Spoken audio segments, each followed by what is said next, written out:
you're thinking 18 months, even with all the work that you've already done to this point and the planning that you are taking with lots of different potential vaccinations and building up for that now?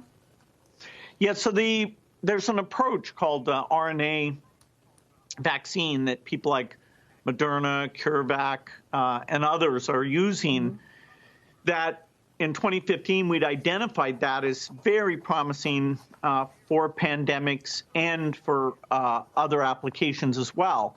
And so if everything goes perfectly with the RNA approach, we could actually beat the 18 months. We don't want to create unrealistic expectations.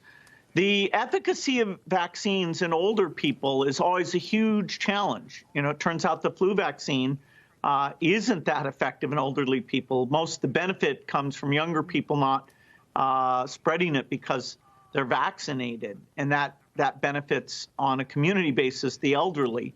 Here, we clearly need a vaccine that works in the upper age range because they're most at risk of that. And doing that so that you amp it up so it works in older people and yet you don't have side effects. You know, if we have 1 in 10,000 side effects, that's, way more, 700,000, people who will suffer from that. So really understanding the safety at gigantic scale across all age ranges, pregnant, male, female, undernourished, existing comorbidities, it's very, very hard. And that actual decision of, okay, let's go and give this vaccine to the entire world, governments will have to be involved because there will be some risk and indemnification needed before that can be decided on.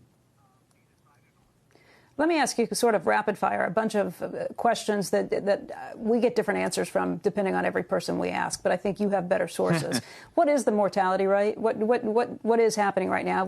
How many people do you think it kills percentage-wise?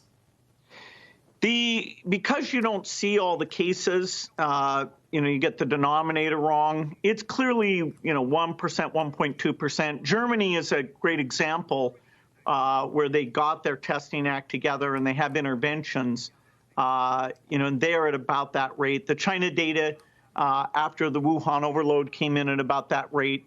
Places like Spain and Italy aren't testing broadly yet. Their testing is even more limited than ours, which is still completely misprioritized. So, it's not much more than 1.2% if you have a fully functioning health system to treat those who get serious respiratory problems. What about asymptomatic spread? I've read that anywhere from 10 to 25% of the spread could be coming from people who don't show symptoms. What do you think it is? Yeah, that's we have this Seattle Coronavirus Assessment Network that's really going to understand that. I think it's very unlikely the numbers are anywhere that high. I know there were studies, but the way they were done, chest CT scans are going to show you other diseases. It's very unlikely there's a lot of asymptomatics who never become symptomatic, and yet they're infecting people. And the work, and there's many countries that the foundation has gathered together on this, including the UK and Germany, and we're going to get some other sites in the US on this. We need to know that number because that deeply affects rebounds when opening up. And there is some data that suggests it's not a gigantic number, but very, very important to pin that down.